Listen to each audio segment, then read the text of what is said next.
Longsor menerjang Jalan Trans Papua, akibatnya akses lalu lintas di ruas Jalan Trans Papua Jayapura Wamena lumpuh total dan tidak dapat dilalui oleh kendaraan jenis apapun.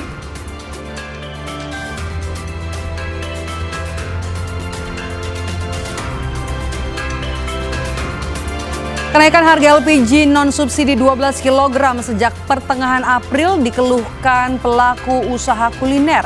Akibat kenaikan harga yang mencapai lebih dari Rp30.000 per tabung, para pelaku usaha harus menaikkan harga jual makanannya.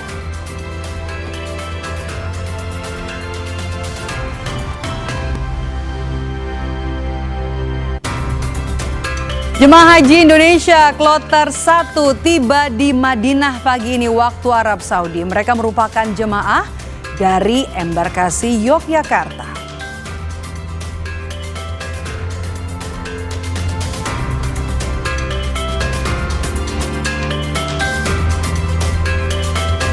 Halo saudara, 30 menit bersama kami di Indonesia Update. Beragam informasi telah kami siapkan dari seluruh penjuru tanah air dan juga ada liputan haji.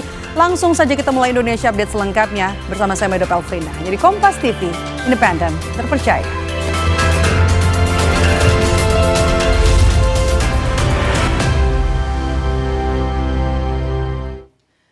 Informasi pertama datang dari Jayapura, saudara. Longsor menerjang Jalan Trans Papua, akibatnya akses lalu lintas di ruas Jalan Trans Papua Jayapura Wamena lumpuh total dan tidak bisa dilalui kendaraan jenis apapun.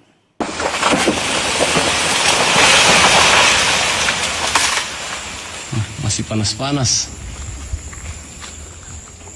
Hujan deras yang terjadi dalam beberapa hari terakhir menyebabkan longsor di Jalan Trans Papua, tepatnya di Kampung Kalimo, Distrik Waris, Kabupaten Kerom, Papua. Longsor menyebabkan badan jalan amblas dengan kedalaman kurang lebih 30 meter dan panjang sekitar 80 meter. Kondisi ini menyebabkan akses lalu lintas di ruas Jalan Trans Papua Jayapura Wamena lumpuh total dan tidak dapat dilalui oleh seluruh jenis kendaraan. Sementara akibat kondisi tanah yang masih labil dan juga cuaca buruk, perbaikan di titik longsor belum bisa dilakukan. Saat ini pemerintah Kabupaten Kerom bersama polisi berkoordinasi dengan masyarakat adat setempat untuk membuka akses jalan alternatif. Tadi tanah longsor di ruas Jalan Trans Papua, tepatnya di Kampung Kalimo, Distrik Waris, Kabupaten Kerom, dengan kedalaman sekitar 30 meter dan panjang sekitar 80 meter. Saat terjadi longsor tidak ada korban jiwa, namun akses ruas jalan terputus total. Sampai saat ini dari pihak terkait, dalam hal ini Balai Besar Pelaksana Jalan Nasional Papua, Papua Pegunungan, telah melakukan survei lokasi jalan longsor. Selanjutnya akan membuat jalan alternatif di sekitar jalan longsor tersebut guna percepatan lalu lintas barang maupun orang. Tumpukan sampah menggunung di Jalan Makam Caringin, Kelurahan Margahayu, Kecamatan Babakan, Ciparai, Kota Bandung yang meresahkan warga. Bau menyengat dan sampah yang meluber hingga ke badan jalan mengganggu aktivitas dan arus lalu lintas. Tumpukan sampah terlihat memenuhi sisi Jalan Makam Caringin, Kota Bandung. Bahkan sebagian sampah meluber hingga memakan badan jalan sehingga mengganggu pengendara yang melintas. Bau menyengat tidak terhindarkan terutama saat siang hari. Warga sekitar mengaku sangat terganggu baik dari segi kenyamanan maupun kesehatan. Selain itu kondisi ini juga berdampak pada pelaku usaha di sekitar lokasi yang mengalami penurunan pelanggan akibat bau tak sedap. Ketua RW setempat menyebut penumpukan sampah ini terjadi karena tidak ada pengangkutan selama hampir 3 bulan terakhir. Warga kini berharap pemerintah segera mengambil langkah cepat untuk mengangkut sampah yang menumpuk agar lingkungan kembali bersih, sehat, serta aktivitas masyarakat tidak terganggu. Iya atau udah merasa terganggu, bau lagi, licin lagi jalannya. Ini sampai memakan badan jalan, Bu ya? Iya. Ini biasanya 2 bisa lewat ya? Ya sekarang mah 1 aja udah macet. Jadi ini penumpukan sampah terjadi setelah Lebaran, Pak. Jadi satu alasan dari pihak DLH, jadi itu kita kuota untuk disari buktinya terbatas. Itu. Jadi untuk masalah kuota juga kita kan selaku pengurus RW juga nggak bisa apa-apa, Pak. Hanya bisa laporan saja begitu. Seorang pemuda tewas usai terseret arus saat mandi di air terjun Tiu Bombong, Lombok Utara, Nusa Tenggara Barat.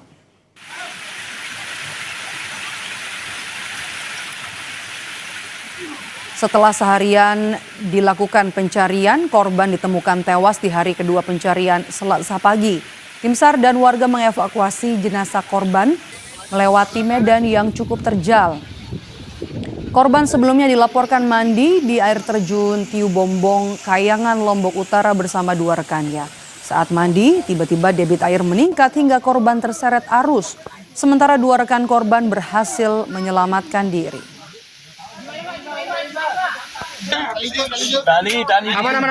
Aman sudah ini. Bahwa korban sudah mengapung pada pukul 06.30. Kami tim SAR gabungan langsung melakukan evakuasi pada pukul 09.00 WITA. Kami sudah berhasil mempacking korban dan melanjutkan evakuasi menuju titik lokasi kendaraan. Kita ke berita lainnya, Saudara. Sejak 1 bulan terakhir harga kedelai naik. Saat ini di angka Rp11.000 per kilogram. Mahalnya harga kedelai membuat perajin tahu terpaksa menaikkan harga jual. Perajin tahu di kawasan Tinalan, Kota Kediri resah lantaran harga kedelai naik sejak bulan puasa lalu. Sebelumnya harga kedelai di angka Rp9.000 kini naik menjadi Rp11.000 per kilogram. Imbas mahalnya harga kedelai membuat perajin tahu terpaksa menaikkan harga jual. Jika sebelumnya harga tahu hanya Rp2.500, kini menjadi Rp3.000 per potong. Dalam satu hari perajin mampu memproduksi tahu putih 5.000 potong dan tahu takwa 2.000 potong. Kini para perajin hanya bisa bertahan dengan keuntungan yang menipis.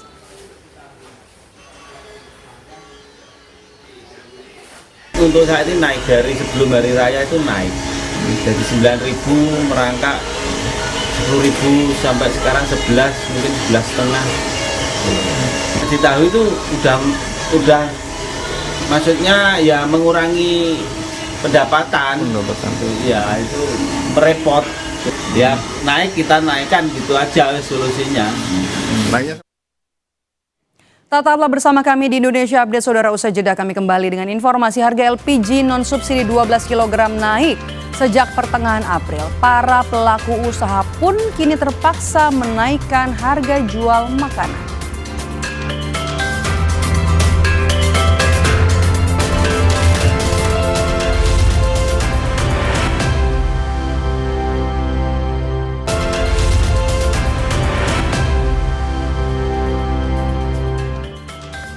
Kami lanjutkan informasi di Indonesia Update hari ini, Saudara. Dari warga Kendari, Sulawesi Tenggara yang mengeluhkan kelangkaan pasokan gas LPG 3 kg. Selain LPG yang mulai langka, mahalnya LPG non-subsidi juga dirasa memberatkan warga. Kenaikan harga gas LPG non-subsidi kini mulai dirasakan warga Kota Kendari, Sulawesi Tenggara. Harga tabung gas LPG ukuran 5,5 kg yang sebelumnya dijual Rp97.000 kini naik menjadi Rp114.000. Sementara itu tabung 12 kg juga naik dari Rp202.000 menjadi Rp238.000. Petugas administrasi bilang selain kenaikan harga, distribusi juga mengalami pembatasan. Sejak awal April 2026, pasokan gas LPG non-subsidi dibatasi sekitar 25%. Dari sebelumnya 600 tabung dan sekarang hanya sekitar 400 tabung yang dikirim dari Pertamina. Kemudian tabung 50 ini per tanggal 18 kemarin naik dari 865 ke ini 1.099. Jadi tabung 12 dan 5,5 ini berapa tahun ini baru naik. Kalau yang tabung 50 itu setiap bulan ada perubahan harga. Oke. Pak, ada tidak pengaruhnya Pak, warga yang datang membeli? Pengaruh karena sekarang ini faktor keadaan kita punya jatah ini kuota dari Pertamina yang dibatasi semua agen. Sejumlah warga mengaku terpaksa tetap membeli gas LPG non-subsidi meski harganya naik sebab merupakan kebutuhan utama. Gimana Pak dengan kenaikan ini Pak? Kami sebagai warga masyarakat biasa mau pasrah saja, terima saja. Gitu Pak. Tapi ini untuk rumah tangga Pak ya? Untuk rumah tangga. Bukan untuk usaha gitu Pak? Bukan. Warga berharap pemerintah dan pihak terkait segera mengambil langkah untuk menstabilkan harga serta memastikan ketersediaan LPG non-subsidi. Silvian Sakia, Kompas TV Kendari, Sulawesi Tenggara. Sementara itu sejumlah pelaku usaha mikro kecil dan menengah di Garut, Jawa Barat mengeluhkan kenaikan harga LPG non-subsidi. Antara lain LPG ukuran 12 kg yang dibeli dengan harga Rp250.000. Kenaikan harga LPG sejak pertengahan April dinilai cukup memberatkan, terutama bagi usaha yang bergantung pada penggunaan gas setiap hari. Kenaikan paling terasa terjadi pada tabung 12 kg dengan selisih harga mencapai lebih dari Rp30.000 per tabung. Kondisi ini membuat sebagian pelaku usaha kuliner terpaksa menambah modal operasional demi menjaga usaha mereka tetap berjalan. Naik udah seminggu, naik dari harga 195 sekarang jadi 225. Iya, sekitar 30.000. Kita harus menyesuaikan harga juga kan karena semua naik, tidak cuma gas LPG aja yang naik, barang lain juga naik. Jadi kami menyesuaikan harga, naik harga per 2.000 gitu per bungkus. Tapi sekarang karena kenaikan harga itu gimana respon pembeli? Ya sekarang agak lesu sih ya juga ya, mungkin karena semua barang-barangnya naik. Jadi mungkin pembeli lebih milih memasak di rumah, mungkin ya agak sepi sekarang. Sebelumnya berapa beli gas? 192. Sekarang? Sekarang 228. 28. Itu udah berapa lama? Semingguan. Ya sangat mengeluh. Kan semua naik, minyak naik, tepung naik, semua naik semuanya. Kresek. Ya kok bisa kembali lagi harganya. Diturunin semua minyak, tepung sama gas kan itu ini bahan pokok kita di sini. Para pelaku usaha kuliner berharap harga LPG dapat kembali stabil agar mereka tidak dibebani kenaikan biaya produksi dan tetap dapat menjaga daya beli masyarakat. Putu Farah, Komang Suarbawa, Kompas TV, Denpasar, Bali. Kami koreksi saudara, informasi yang baru saja Anda saksikan adalah soal kenaikan harga LPG 12 kg sejak pertengahan April lalu yang dikeluhkan oleh para pelaku usaha kuliner di Bali. Dan kita ke berita selanjutnya, sejumlah pelaku usaha mikro kecil dan menengah di Garut, Jawa Barat mengeluhkan kenaikan harga LPG non-subsidi. Antara lain adalah ukuran 12 kg yang dibeli dengan harga Rp250.000. Dampak kenaikan harga LPG non-subsidi antara lain dirasakan para pemilik usaha kuliner di kawasan Jalan Patriot, Garut, Jawa Barat. Tingginya harga LPG non-subsidi berimbas pada biaya operasional kafetaria yang sehari-harinya menggunakan gas sebagai salah satu komponen utama. Pengelola kafetaria menyebut meski ada kenaikan harga gas, pihaknya berupaya untuk tidak menaikkan harga jual makanan karena khawatir ditinggalkan pelanggan. Mereka pun harus menyiapkan berbagai strategi agar bisnis tetap bertahan.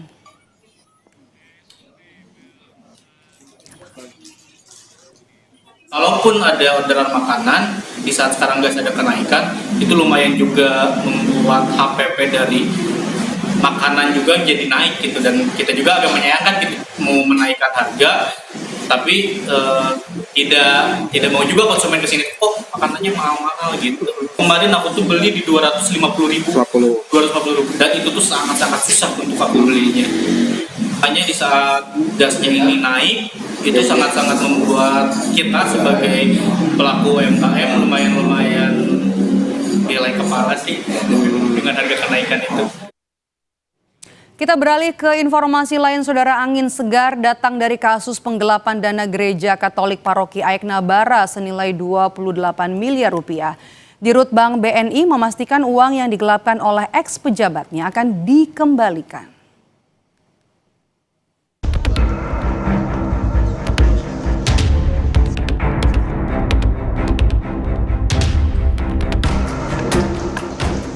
Angin segar datang dari kasus penggelapan dana gereja paroki Aik Nabara senilai 28 miliar rupiah. Pihak bank memastikan uang 28 miliar rupiah milik umat gereja paroki Aik Nabara yang digelapkan oleh eks pejabatnya akan dikembalikan Rabu 22 April. Besok tanggal 22 April 2026 kami sudah dapat melakukan pengembalian dana milik Credit Union Paroki Aik Nabara. Full sesuai dengan yang disampaikan oleh pihak CU Paroki Aik Nabara. Pernyataan ini pun disambut antusias pihak gereja paroki Aik Nabara, terutama Suster Natalia Situmorang. Ia menyebut umat gereja paroki Aik Nabara akan bersuka cita menerima kembali hak mereka. Pertama kami mengucapkan terima kasih kepada Bapak Presiden dan semua jajaran pemerintahan yang sudah memberikan atensi yang sangat besar kepada umat Paroki Aik Nabara. Proses ini semua berjalan dengan baik. Sekali lagi, semua ini semoga menjadi sumber berkat bagi kita semuanya. Karena umat juga akan bersuka cita untuk menerima hak mereka. Terima kasih. Polisi telah menangkap mantan Kepala Kas Bank BUMN Unit Aik Nabara, Andi Hakim Febriansyah, yang terlibat penggelapan dana gereja di Rantau Prapat, Sumatera Utara. Pelaku ditangkap di Bandara Kuala Namu, Medan, 30 Maret lalu. Sebelumnya, pelaku sempat kabur ke Australia hingga akhirnya menyerahkan diri ke polisi. Menipu para korban bahwa mengatakan bahwa deposito investment ini adalah produk dari BNI, padahal bukan. Tersangka baru mengakui sekitar 7 miliar yang digunakan.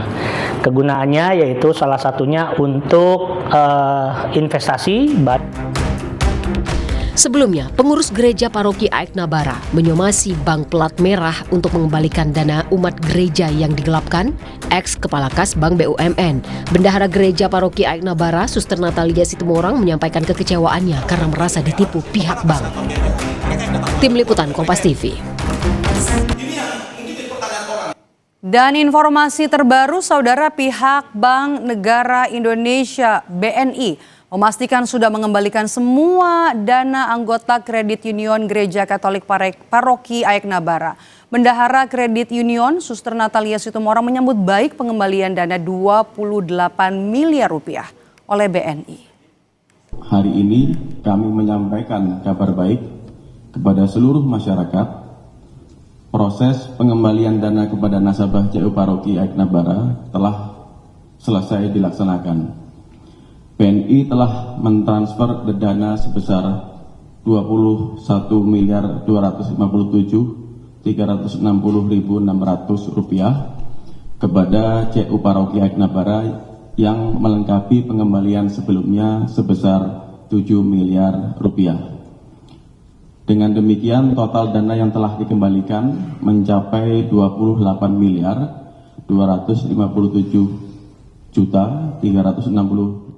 Tak kalah penting, kami bersuka cita bersama dengan semua umat paroki Aik Nabara yang hari ini sudah boleh tersenyum karena apa yang menjadi kehidupan sumber pendidikan mereka sudah diterima hari ini. Maka Bapak, Ibu, Saudara-saudara semuanya dimanapun berada, tidak dapat kami sebutkan satu persatu, kami mengucapkan limpah terima kasih. Kami yakin dan percaya bahwa peristiwa yang kita alami ini menjadi pembelajaran bagi kita semua, bagi kami, dan ini kami yakin menjadi sumber berkat bagi kita semua. Tetaplah di Indonesia Update, saudara. Usai jeda kami kembali dengan informasi dari Jemaah Haji Indonesia Kloter 1 tiba di Madinah pagi ini waktu Arab Saudi.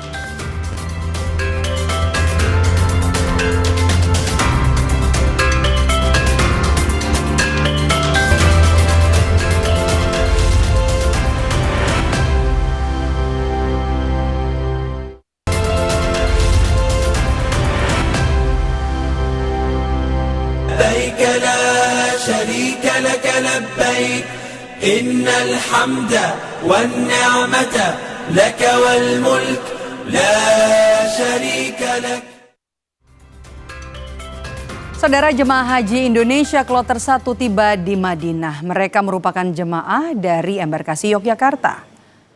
Kloter 1 jemaah haji Indonesia berisi 360 orang diberangkatkan dari Bandara Internasional Yogyakarta pada 21 April 2026. Jadwal ketibaan di Madinah, Arab Saudi sekitar pukul 6:35 waktu Arab Saudi. Disusul kemudian kedatangan kloter pertama Jakarta yang berjumlah 393 orang.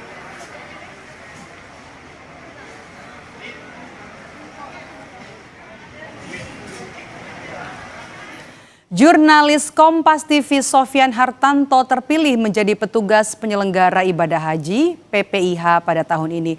Lalu seperti apa persiapan dan juga apa tugasnya saat menjadi petugas penyelenggara ibadah haji? Berikut laporan jurnalis Kompas TV Claudia Carla dan juga juru kamera Bimo Wicaksana dari Asrama Haji Pondok Gede, Jakarta.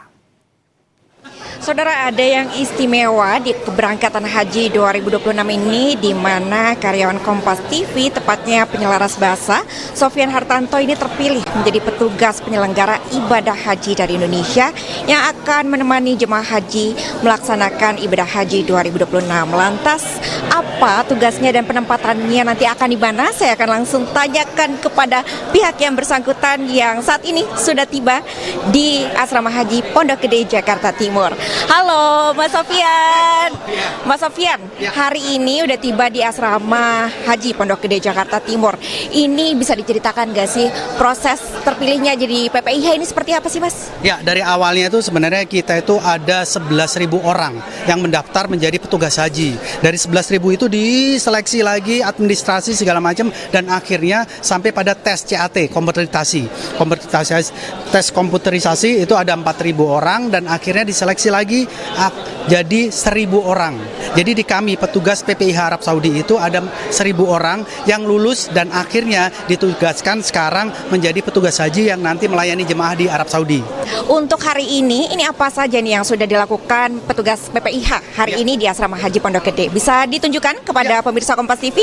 Oke, hari ini kita sedang pengecekan. Jadi semua petugas itu mendapatkan koper petugas mungkin berbeda dengan jemaah haji, kopernya berwarna oranye, dan semua petugas ini sedang mengecek apakah koper-kopernya sudah masuk ke dalam sini. Jadi semua dikasih nama, sama lah seperti jemaah yang lain ya, kopernya dikasih nama untuk memudahkan kita menemukan koper kita masing-masing.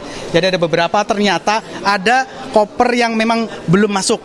Jadi kami di sini petugas itu rata-rata dijatah untuk memasukkan 20 kg. Jadi nggak boleh lebih-lebih, karena petugas intinya adalah bertugas, bukan beribadah. Jadi bertugas dulu, baru nanti kalau ada waktu untuk beribadah.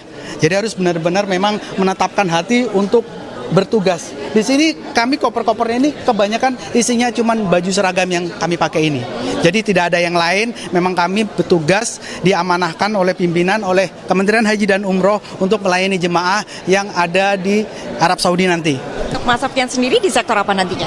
Saya kebetulan alhamdulillah mendapatkan amanah di sektor media center haji. Jadi tugas kami di media center haji, kalau di sektor Mekah ini ada 30 orang, sekitar 30 orang yang kami bertugas menginformasikan segala hal-hal yang ada di lapangan nanti di sektor Mekah. Jadi semuanya nanti apapun yang tentang informasi yang dibutuhkan oleh masyarakat, terutama keluarga di Indonesia yang kangen terhadap keluarganya yang sedang melakukan jamaah haji, bisa menonton Kompas TV tentunya, semoga bisa mengobati informasi-informasi yang kami lakukan ini untuk mengobati kekangenan, karena ditinggal cukup lama ya. Jadi ibadah haji memang bukan ibadah yang sebentar, jadi semoga dengan melihat Kompas TV mereka juga tahu informasi dan keadaan saudara mereka yang sedang melakukan ibadah haji. Ya. Oke, baik Mas. Hati-hati nanti ketika berangkat dan juga selama bertugas di sana lancar-lancar selalu. Terima kasih. Terima kasih banyak Mas Sofyan. Terima kasih.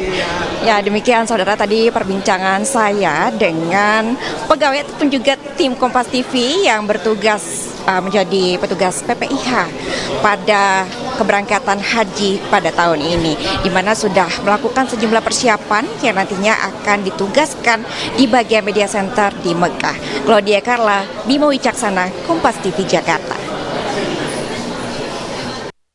لبيك لا شريك لك لبيك innal hamda wan ni'mata laka wal mulk la syarika lak.